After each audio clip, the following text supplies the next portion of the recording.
তীব্র দাবদাহ রাজ্য জুড়ে। এই অবস্থায় আগামী সোমবার থেকে রাজ্যের সরকার প্রসূত স্কুলগুলিতে ছুটি ঘোষণা করেছে শিক্ষা দপ্তর। কিন্তু আগামী ছুটিতে খুশি নন বাঁকুড়ার অভিভাবক থেকে শিক্ষক সংগঠনের নেতাদের একাংশ। অভিভাবকদের তরফে দাবি করা হয়েছে এই মরশুমে দাবদাহ চলতেই থাকবে। এটা জানা বিষয়, স্কুল ছুটি দেওয়া মানেই সমস্যার সমাধান, এটা কোনো বিষয় নয়।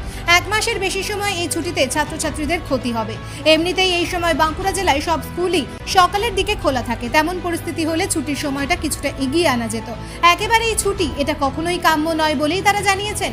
এই ছুটির বিরোধিতা করেছেন পশ্চিমবঙ্গ প্রাথমিক শিক্ষক সমিতির সাধারণ সম্পাদক দীনবন্ধু বিদ্যাভূষণ। তিনি বলেন, করোনাকালে দীর্ঘদিন স্কুল বন্ধ থাকায় যা ক্ষতি হওয়ার হয়েছে, এবার গরমের অজুহাতে এই ছুটি আরও ক্ষতি করবে। বাড়ি থেকে সর্বোচ্চ 10 মিনিট দূরত্বে স্কুল, ফলে অসুবিধা হওয়ার কথা ছিল না। পূর্ব নির্ধারিত সূচি অনুযায়ী 16 মে থেকে গরমের ছুটি পড়ার কথা ছিল, কিন্তু প্রায় 1 মাস এগিয়ে আনা হলো। এখনো সব স্কুলে প্রথম পার্বিক মূল্যায়ন হয়নি। এভাবে স্কুল ছুটি দিয়ে সমস্যার সমাধান হতে পারে না। প্রয়োজনে একাডেমিক ক্যালেন্ডার পরিবর্তনের পথে হাঁটা উচিত বলে তিনি মনে করছেন। এমনটাই জানান অনেকে। কেমন লাগছে? ভালোই লাগছে। গরমে কতটা কষ্ট হচ্ছিল? অনেকটাই। স্কুল ছুটি হওয়াতে তোমাদের পড়াশোনার কতটা ক্ষতি হচ্ছে? না মানে আমাদেরকে স্যার বাড়ির কাজ দিয়েছে। এক্ষেত্রে বাড়িতে কাজ করবে। ঠিক আছে। গরমে কতটা কষ্ট কি বলছো? গরমে অনেকটাই কষ্ট হচ্ছে। স্কুল ছুটি হওয়াতে খুশি তোমরা? কি নাম তোমার? আরাত্রিক মুখার্জি। খুবই খারাপ লাগছে, কেন? কারণ আমি বাড়িতে যতটা পড়তে পারি না, অ্যাকচুয়ালি যতগুলো অঙ্ক আছে সেগুলো ভালো করে বুঝতে পারি না, খুবই অসুবিধা হয়। গরম তো আছে, গরমে কষ্ট হয় না স্কুলে আসতে? কষ্ট হয়, কিন্তু স্কুলে অনেক পড়া হয়। স্কুলে পড়াশোনাটা হয়, বাড়িতে কি সেই পড়াশোনা হবে না? কারণ অঙ্কগুলো যেগুলো অনেক কঠিন লাগে আমাদের, সেগুলো হয় না ভালো। কি মনে হয় এই গরমে স্কুলটা কি তাড়াতাড়ি ছুটি দিলে স্কুলে এলে ভালো লাগবে? একটু দেরি করে স্কুলে ছুটি দিত তাহলে ভালো হতো, অঙ্কগুলো কয়েকটা বুঝে যেতাম। কি নাম তোমার? আকৃতি দিয়াসী। আকৃতি দিয়াসী। আমাদের প্রায় অনেকটাই ক্ষতি হলো, কিন্তু স্কুল আসতে প্রচুরই কষ্ট হচ্ছিল। কারণ আমি শাখারি বাড়ি থেকে আসি, তাই অনেকটা আমাকে চালিয়ে তুলতে হয়। এই কারণে আমার খুবই কষ্ট হয় তুলতে। কিন্তু সেক্ষেত্রে তো গরমটাতে যদি একটু আগে ছুটি হতো তাহলেও তো সুবিধা হতো, একটু যদি আরো মর্নিং করা যেত স্কুলটা। হ্যাঁ, তার সুবিধা হতো। পড়াশোনা অনেকটাই ক্ষতি হলো। অনেকটাই ক্ষতি হলো। কি নাম তোমার? অর্পণ দে। অর্পণ দে। প্রচুর পরিমাণে সমস্যা। গরমকে উপেক্ষা করে ওদের স্কুলটা মর্নিং সেকশনে করা যেতেই পারত, কিন্তু ছুটি দিয়ে দিয়েছে একবারে 2রা জুন পর্যন্ত। অতএব 1 মাসের উপরে ছুটি দিয়ে দিলে বাচ্চাদের পড়াশোনা প্রচুর পরিমাণে ক্ষতি।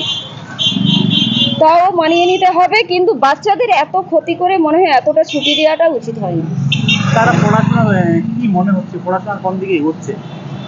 পড়াশোনা এগোচ্ছে ছেড়ে, স্কুল না খোলা থাকলে ওরা মোটামুটি পড়াশোনাটা মোটেই করতে চাইছে।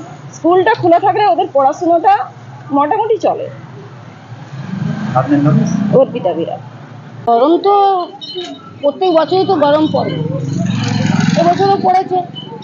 তো গরমের জন্য যে স্কুল সোমবার থেকে ছুটি হয়ে যাবে, এটা কিন্তু আশা করা যাচ্ছে না। বাচ্চাদের পড়াশোনার ক্ষতি, তারপর সবাই তো প্রাইভেট দিতে পারে না, স্কুল থেকেই অনেক বাচ্চারা শিখে, সেই শেখাটা তো বন্ধ হয়ে যাবে।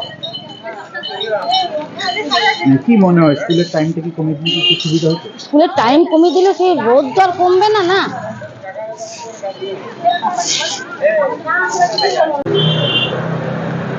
এটা তাপপ্রবাহ চলছে, অবশ্যই সরকারি একটা চিন্তাভাবনা আছে, এবং রোদ গরমে ছেলে মেয়েদেরও অবস্থা খারাপ ঠিকই। তবে শিক্ষার দিক দিয়ে চিন্তাভাবনা করলে যদি টাইম টেবিলটা একটু কম করা যেত আর কি, 7টা থেকে হয়তো 9:30 মধ্যে যদি স্কুলটা করা যেত, তাহলে হয়তো অনেকটা ঠিকঠাক হতো আর কি। এই চিন্তা ভাবনা করা দরকার। এতদিন ধরে লং টাইম ছুটি, কোনো ছুটি কবে খুলবে তার ঘোষণা নেই। পড়াশোনা কতটা ক্ষতি হবে? পড়াশোনার অবশ্যই ক্ষতি হবে, কারণ দীর্ঘদিন ধরে স্কুল যদি এইভাবে ছুটি থাকে, তাহলে ছেলেরা পড়াশোনার ক্ষেত্রে তারা অনেকটাই ঠিকঠাক অনুশীলনের জায়গাটা তারা ঠিকঠাক পাবে না। অসুবিধা তো অবশ্যই হবে, এবং তারা অনেকটা পিছিয়েও যাবে। সেক্ষেত্রে টাইম টেবিলটা হয়তো একটু সময়টা একটু যদি কম হতো তাহলে ভালো হতো আর কি। 7টা থেকে 9:30 পর্যন্ত এই ধরনের যদি একটা মোটামুটি সন্ধ্যে একটা থাকা ছেলেদেরও সব দিক থেকে ঠিক থাকতো। আপনার নাম? মানে মুরলী গাঙ্গুলি। আজকে হয়ে ছুটি পড়ছে, সোমবার থেকে ছুটিটা পড়ছে। গ্রীষ্মের দাবদাহ আছে, এটা সত্যি কথা। এবং বাঁকুড়া, পুরুলিয়া, পশ্চিম মেদিনীপুর এই যে এলাকায় এটা বেশি আছে, কলকাতাতেও গরম আছে। কিন্তু এর জন্য যে পন্থাটা নেওয়া হয়েছে একেবারে স্কুল বন্ধ, এটা একেবারে সহজতম একটি পন্থা। এতে বাচ্চাদের পড়াশোনার যথেষ্ট ক্ষতি হয়ে যাবে। এটাকে আরও মোকাবিলা করা যেত, মর্নিং করা যেত, মর্নিং সমস্ত জায়গায়। বাঁকুড়ায় যেমন মর্নিং চলেই, আরও কয়েকটি জেলায় চলে। তো এটাকে আরেকটু টাইম স্প্যানটাকে কমিয়ে আনাও যেত, 9টা পর্যন্তও করা যেত। এবং বাচ্চারা তো এখানে ছোট ছোট ওই পাড়ায় তো বাচ্চারা আমাদের স্কুল ছুটির পরে তাদের বাড়ি যেতে পৌঁছাতে খুব জোর হলে 10 মিনিট সময় লাগতো, তাতে মনে হয় খানিকটা মোকাবিলা করা যেত, আর একটু দেখা যেতে পারতো। আমরা এই ব্যাপারটায় খুশি নই।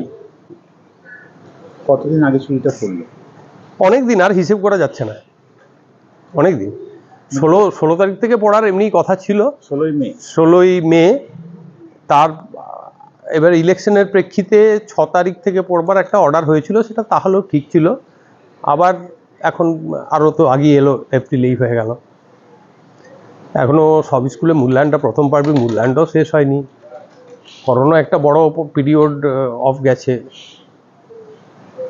সমস্যা, এডুকেশনের একটা সমস্যা। এবং বাচ্চাদেরকে নার্সিং করার, যেটা সকালবেলায় এসে শিক্ষকদের সঙ্গে থাকা, এবং এমন কিছু নয়, একটা বড় অংশের এলাকা আছে যেখানে শিক্ষকরাই তাদের মানে অভিভাবক, বা সেইভাবেই তারাই যতটুকু যা করে, এরকম অনেক এলাকা আছে। হয়তো শহরাঞ্চলে এর এফেক্ট খুব একটা পড়াশোনার হয়তো পড়বে না, কিন্তু বাকি এন্টায়ার ওয়েস্ট বেঙ্গল তো ভাবতে হবে।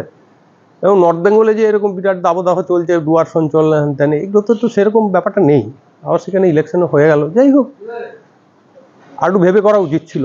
এইভাবে বারবার ছুটিটা, বা এটা সেশনের শুরুতেই এরকম দাবদাহ হবে জেনেই আমার মনে হয় একাডেমিক ক্যালেন্ডারটাকে এবার সেট করা দরকার। অন্য সময় বাড়ানো, এই সময় একটু ছুটি রাখা, পরে একাডেমিক সময়টাকে বাড়ানো, বা এরকম কিছু একটা বিকল্প ভাবা দরকার। আপনার নাম? আমার নাম দীনবন্ধু বিদ্যাভূষণ। আমি পশ্চিমবঙ্গ প্রাথমিক শিক্ষক সমিতির সাধারণ সম্পাদক।